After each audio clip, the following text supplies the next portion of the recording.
ខ្ញុំចំណាយពេល3ម៉ោងដើម្បីជួយលក់អីបានឲ្យបងស្រីរបស់ខ្ញុំបងប្អូនមកទិញជប់នឹងខ្ញុំនៅពេលនេះខ្ញុំនឹងថែមជូនទឹកផ្លែឈើមួយកំប៉ុងមិនថាបងប្អូនទិញអ្វីក៏ដោយក៏ខ្ញុំថែមឲ្យដែរកុំភ្លេចតាមដានវីដេអូនេះទាំងអស់គ្នាឥឡូវនេះយើងបានចាប់ដើមអង្គុយលក់ឲ្យបងប្អូនតោះតាមដានទាំងអស់គ្នានៅទីនេះគឺមានអីវ៉ាន់លក់ច្រើនណាស់បងប្អូនអរគ្នាបើបងប្អូនចង់បានបងប្អូនអាចមករកទិញបាននៅម្ដុំមណ្ឌលសុខភាពល្អបងប្អូនទាំងអស់គ្នាបាទបងប្អូនអរគ្នាឥឡូវនេះមានម៉ូយពិសេសដំបូងគេបងប្អូនមកដល់ហើយមករកទិញអីទិញវិជ័យតែមកចប់ណាចប់5000ចាប់5000បើមកទិញវិជ័យមួយកញ្ចប់ហ្នឹងណាពូថែមទឹកកំប៉ុងឲ្យមកកំប៉ុងយកអត់យកអញ្ចឹង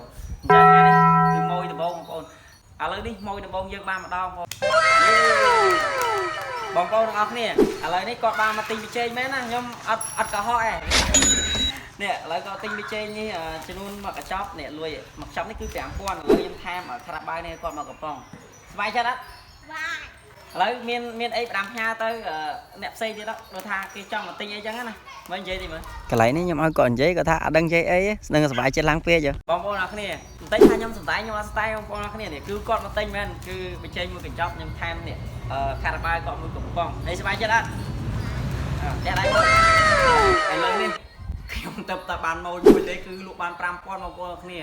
ឡូវដោយសារតែយើងចិត្តអស់ម៉ោងនេះហើយយើងអត់មានអីធ្វើទេបងប្អូនឥឡូវយើងកុំឲ្យខាតអញ្ចឹងយើងបោសសម្អាតទីនេះបន្តិចទៅកុំឲ្យខាតឥ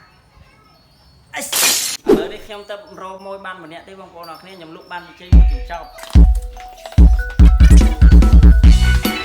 កុំភ្លេចបងប្អូនអរគ្នាបើបងប្អូនចង់បានគ្រឿងបបរគ្រឿងស្លមិនថាគ្រឿងអីក៏ដោយបងប្អូនអាចមករកទិញបានបងប្អូនអរគ្នាមាននៅទីនេះសង្ឃឹមថាមានម៉ូយមកបន្តទៀតបងប្អូនអរគ្នាដើម្បីបានទឹកកំប៉ុងនៅទីនេះអ្នកមកទិញជួបខ្ញុំថ្ងៃនេះគឺសំណាងបំផុតដែលបានទឹកកំប៉ុងមួយកំប៉ុងដើម្បីយកទៅផឹកបងប្អូនអរគ្នាឥឡូវនេះយើងបន្តការងារយើងបន្តទៀតសាប៊ូកូនក្មេងនេះក៏មានបងប្អូនអាចមករកទិញបាននៅទីនេះផ្ទះបងប្អូនស្រីរបស់ខ្ញុំមិនថាសាប៊ូម្សៅឬសាប៊ូទឹកបងប្អូនអាចមករកទិញបាននៅទីនេះបងប្អូនអរគ្នាវិជ័យអាជីណូកញ្ចប់ធំក៏មានដែរបងប្អូនបាទបើរ៉ូឌីក៏មានកញ្ចប់ធំកញ្ចប់ទូចក៏មានដែរបងប្អូនគឺខ្ញុំលក់បានតែ